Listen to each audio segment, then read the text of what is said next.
Olá, tudo bem? Bem-vinda, bem-vindo ao canal. E hoje eu vim aqui para falar de um conceito que é dos mais complexos e dos mais instigantes, talvez, toda a história do pensamento, que é o conceito de imagem, né? Ou seja, nós estamos, na verdade, cercados por todos os lados, né? Um oceano, uma avalanche de imagens, ainda mais no mundo tecnológico que nós vivemos. E aí nós temos a impressão de que quase tudo, na verdade, são produção de imagens. É um pouco capcioso isso, porque daí nós teríamos que conceitualizar de fato o que é uma imagem e o que é ter uma experiência com uma imagem, né? Qual que é a constituição, como nós podemos definir imagem. O filósofo Gilles Deleuze, por exemplo, diz, né, que ele tem livros importantes sobre cinema, né, mudou a reflexão, o paradigma da reflexão sobre cinema, ou seja, sobre as imagens cinematográficas, que ele as catalogou como imagem em movimento e imagem em tempo, respectivamente falando do cinema clássico e do cinema moderno. Em outros vídeos aqui eu pretendo me ater bastante à obra de Deleuze, não só especificamente sobre cinema, mas abordar toda a obra dele. Então, Gilles Deleuze tem uma frase curiosa, ele diz, né, mesmo nesse mundo povoado de imagens, na verdade nós não temos contato com as imagens, nós temos contato com clichês que nos ocultam a visibilidade das imagens. Então veja que interessante, no fundo ele está dizendo que a experiência da imagem é uma experiência muito singular e que muitas vezes nós temos experiências de clichês. O que ele quer dizer com clichê?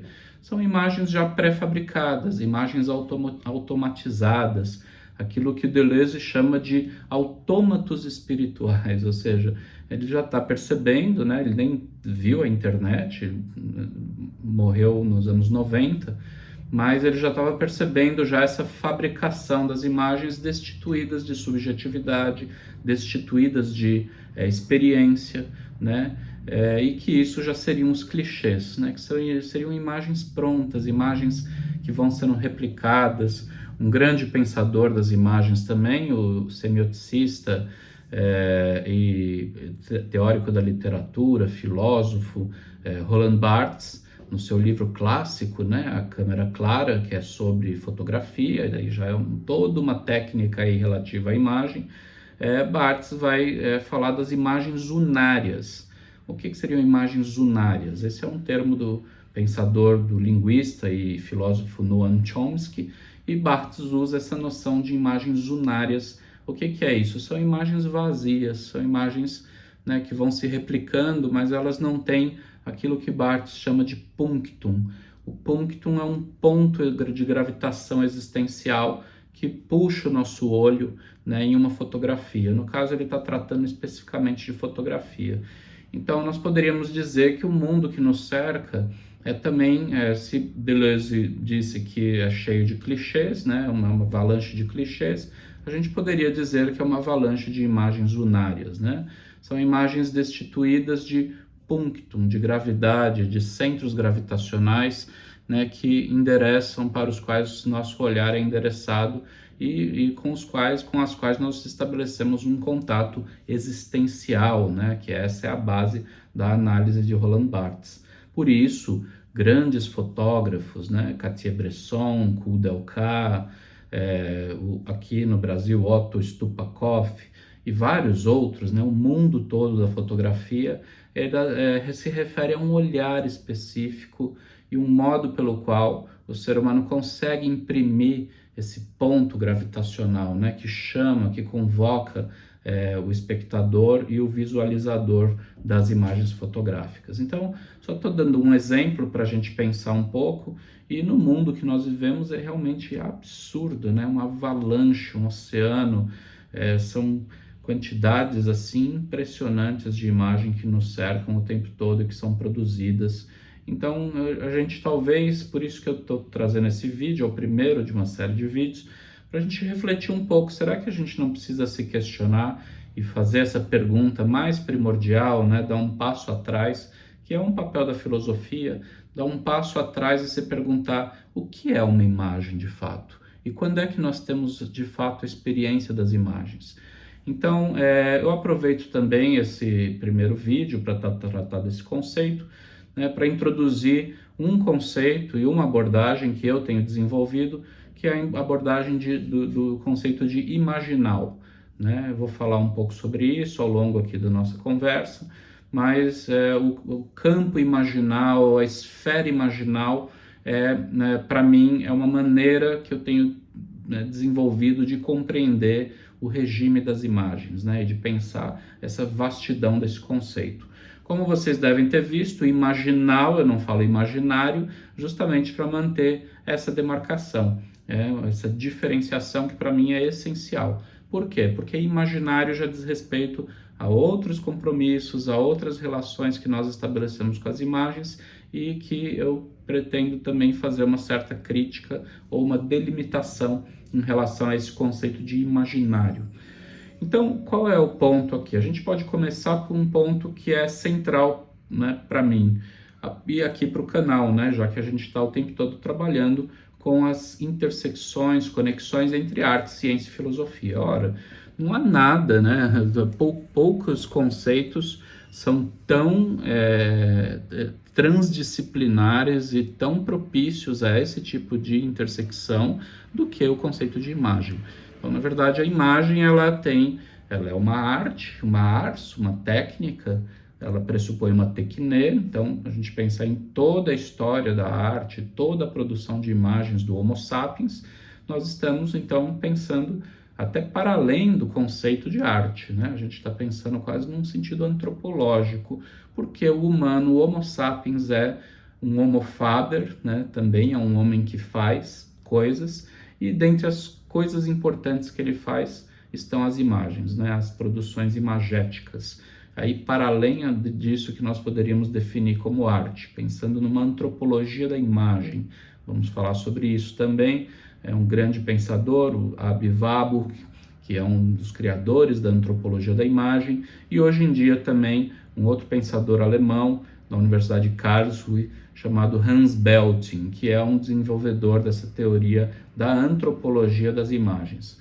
Então, a gente tem já essa grande matriz aí que a gente pode chamar, pensar a arte, né? A imagem como arte, expandindo o campo da arte, a imagem como ciência, ou seja, é óbvio, o que é uma imagem? Uma imagem é algo que afeta nossa retina, né? Existe um processo neurológico, neurofísico, cognitivo, mental, né? Que se dispersa pela nossa anatomia, pela nossa constituição física, corporal. Os fenomenólogos, né, da linha da fenomenologia no século XX vão pensar muito nessa ancoragem corporal, né, na fisicalidade da percepção das imagens, dentre eles o filósofo francês Maurice Merleau-Ponty, que tem um livro importante em teoria da percepção, né, fenomenologia da percepção, vai pensar muito esse posicionamento do corpo. Mas não só ele, né, também o filósofo francês Henri Bergson, né, no seu livro Matéria e Memória, dentre outros momentos de sua obra, propõe uma centralidade muito importante para a imagem. Por quê? Porque Bergson é um dos primeiros filósofos a pensar o cérebro. Ele é um dos primeiros a se interessar pelo cérebro e pensar o cérebro quase como se fosse uma caixa de ressonâncias e de produção de imagens. Então, Bergson, né, e a neurociência nem existia ainda. Bergson está ali na passagem do século XIX para o século XX, mas ele já está intuindo e já desenvolvendo essa noção dessa fisiologia das imagens, né? Ou seja, dessa noção quase que da imagem em termos de processos químicos, físicos, né? Da produção da cor, da produção de luz, da fixação da luz, por exemplo, pela fotografia, né? Pelas formas a partir dos processos químicos ligados à prata, e todo o percurso que a fotografia, por exemplo, se desenvolveu desde o século XIX, desde Daguerre, dos daguerreótipos, de Hercule Florence, que é um dos fundadores da fotografia e trabalhou aqui no Brasil, em Minas Gerais, no século XIX, e todo o desenvolvimento da fotografia. Então, ou seja, a fotografia ela já é quase que uma química da imagem, ou seja, ela já pressupõe uma ciência empírica, uma aplicação já de técnicas e de tecnociência para a produção das imagens. Mas fora isso, toda a produção das imagens, né, desde que de toda a história do Homo sapiens, também pressupõe uma ciência, porque pressupõe essa recepção que seria essa recepção que diz respeito a toda a base, né, morfológica, fisiológica, mental, cognitiva, neuronal, neurológica dos seres humanos. Então aí existe uma ciência muito clara e para não dizer, né, aí chegando quase que um ponto incrível também que eu acho de grande interesse, de nós imaginarmos que a ciência trabalha com imagens, né? Então, quando nós temos a noção, por exemplo, da cosmologia ptolomaica, né, a Terra no centro, com os planetas, o Sol, a Lua girando em torno da Terra, e todas as descrições astronômicas e cosmológicas que acompanham a história da ciência, ou quando nós temos, por exemplo, né, o átomo, né, a descrição do átomo, né, com aquele núcleo de prótons e nêutrons e o elétron girando em torno dele como se fossem planetinhas, um modelo chamado modelo de Rutherford. Então, esse é um modelo, né? Não quer dizer que o átomo seja exatamente assim. É lógico que foi um modelo empírico que foi desenvolvido a partir de observações e de testes e de probabilidades de aproximações em relação à natureza. É um modelo que teve uma consistência, mas é um modelo, ou seja, uma imagem da realidade, tanto que havia modelos ali atômicos, subatômicos, alternativos, e depois quando a teoria quântica ela se estabilizou, ela praticamente implodiu, né, dissolveu esse modelo atômico de Rutherford, e hoje a gente tem o chamado campo quântico, né, que é um campo observacional, um campo de propriedades emergentes ali da natureza, que a física quântica tem investigado, mas veja, será que nós não precisamos também fornecer uma imagem para essa microfísica, né? essa física atômica?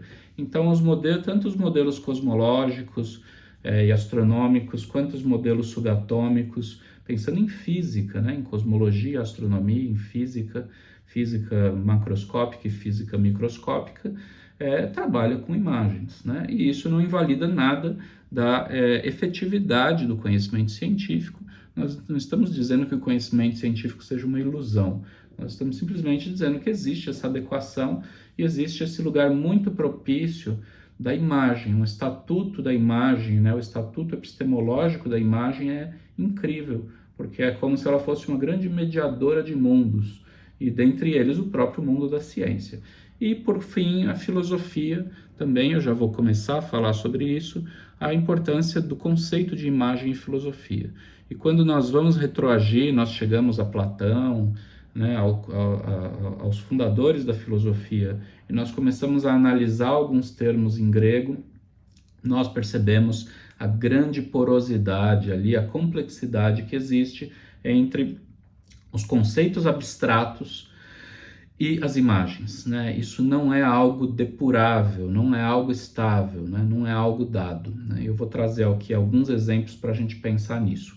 Então, diante dessa enorme complexidade, da imensa, né, das imensas possibilidades desse conceito de imagem, o que eu acho é que é importante se criar uma ciência da imagem, né? Isso alguns autores já propuseram isso. Vamos desenvolver aqui, eu vou citar alguns desses autores, mas pensar numa ciência da imagem, para mim, seria a ciência do imaginal, né? Esse termo que eu tenho cunhado, me apoio em outros autores, etc., que tem aqui também, eu tenho cunhado, mas é um termo bem restrito e muito menos usado do que imaginário, por exemplo, ou do que propriamente imagem, né? Então, assim, só para a gente começar a conversa, vamos então voltar lá para os gregos e entender qual é a concepção dos gregos de imagem. Pensando na concepção de Platão, né, que é um dos filósofos fundadores, né, da filosofia e também do pensamento científico, em alguma medida, quando nós vamos entender em grego, a gente tem que recorrer a uma palavra que se chama, que é eidos, né? Porque eidos se refere de onde vem ídolo, né? Então, quando nós pensamos em idolatria, Então, eidos, em grego, é uma palavra que tem uma acepção de imagem, né? A gente poderia traduzir eidos por aparência, como uma natureza constitutiva de algo, ou seja, algo que é imanente, é um objeto, então, no caso, é uma imagem, como forma, como tipo, né? E aí, typos, em grego também quer dizer impressão, né? Então, os typoi, né, são formas impressas. Então, eidos carrega a junção entre forma e tipo, né? Os arquetipos, ou seja, os arquétipos de Platão, são arcai, ou seja, origens, né? Da noção de arquê, de onde vem arqueologia, que é o estudo das origens. Só que para Platão as origens são cósmicas, né? Como ele descreve lá no diálogo do Timeu. Então, os arquétipos eles estão fabricando a realidade desde a origem do universo. Eles são essas origens que são impressas, arquetipos, né? Que são impressas na realidade extensa, na realidade que nos cerca. Então, essa concepção, né? E também eidos pode ser traduzido como espécie, né? Então, o que é a espécie? É um nível de abstração ali da realidade. Então, não são as coisas nelas mesmas, né? Então, eu tenho um conjunto de seres vivos, por exemplo, e daí eu preciso reunir esse conjunto de seres vivos sob um guarda-chuva de uma espécie. Então, quer dizer, então, que eidos dá origem a ídolo, mas ao mesmo tempo, e também é um pouco mais abstrato, e também a noção de ideia. Então, eidos produz a própria palavra ideia, né? De onde a gente tem, ou seja, ideias são abstratas. Mas veja, o que eu quero demarcar aqui é como existe uma certa irresolução e uma flutuação aqui muito curiosa, né, nas acepções da própria língua grega mesmo e nos próprios empregos que Platão faz desses conceitos em sua obra, e muitos outros autores gregos, né, do mundo grego estão fundando a filosofia, ou seja, um saber abstrato, né, um sistema de ideias, né, uma arquitetura de ideias e de conceitos que se pretende abstrata, mas que nós temos essa flutuação. Então, quando a gente pensa, então, em eidos como forma, né, nós temos, então, que pensar que é o quê? São as formas dos seres. E Platão, ele está fundando um tipo de filosofia que a gente chama de realista.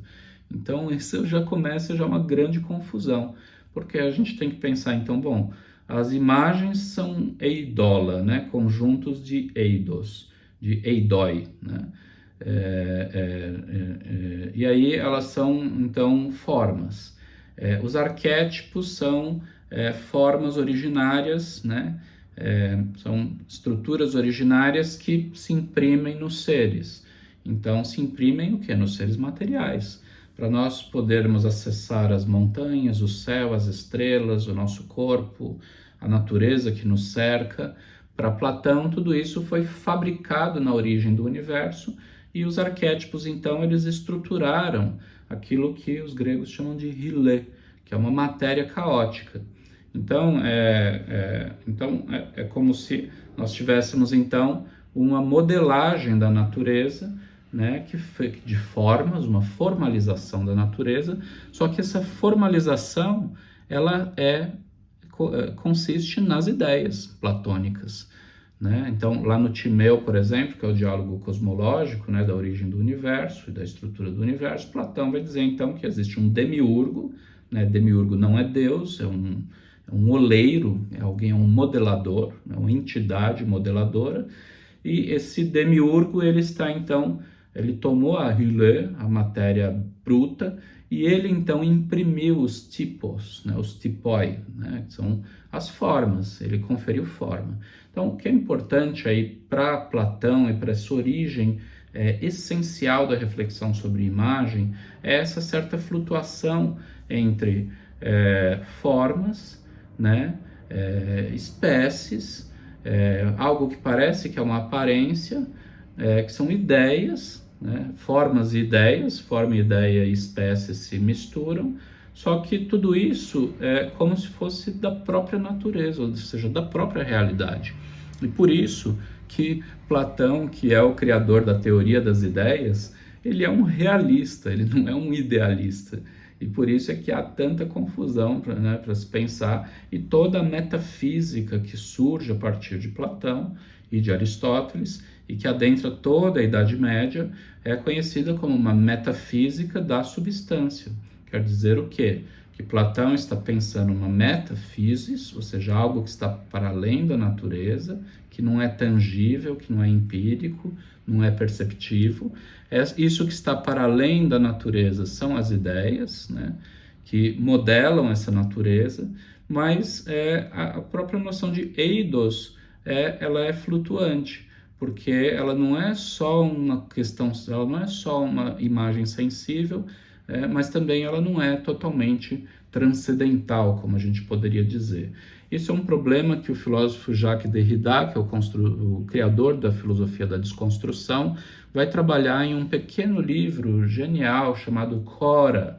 Chora, em grego, é um lugar intermediário, um interstício ali entre o mundo inteligível e o mundo sensível. E Derrida, como consensual, né, como se sabe, ele vai quase que reconstruir toda a história da filosofia, toda a história do pensamento, a partir desses lugares que ele chama de lugares indecidíveis, né? Seria a indecidibilidade. Então, o que Derrida quer demonstrar? Bom, Platão, a gente tem essa herança de que Platão criou um mundo das ideias, do inteligível e o mundo sensível, e menosprezou o mundo sensível em benefício do mundo inteligível. Isso não é bem assim, na verdade. Se Platão fosse tão didático assim, ele não seria Platão. A cora é a indecidibilidade entre esses dois reinos, né? E isso já pode ser visto justamente até na própria anatomia da língua e das palavras e dos conceitos. Para se a gente se ter uma ideia, para entender isso um pouco, dá para ver até a tradução do grego para o latim. Então, por exemplo, eidos é traduzido pelos latinos, né, pelo mundo latino, como species, que seriam espécies, como forma, ou como gênero, né, que seria gênero, genérico, de generalização. Então a gente tem essa coisa, né, curiosa. A imagem ela é sensível, ela é tangível, mas ao mesmo tempo ela indica algum nível de generalização. O conjunto dos eidos seria a eidola, né, um conjunto de formas, mas também o conjunto de ídolos. Então, de onde veio essa noção de ídolo e de idolatria?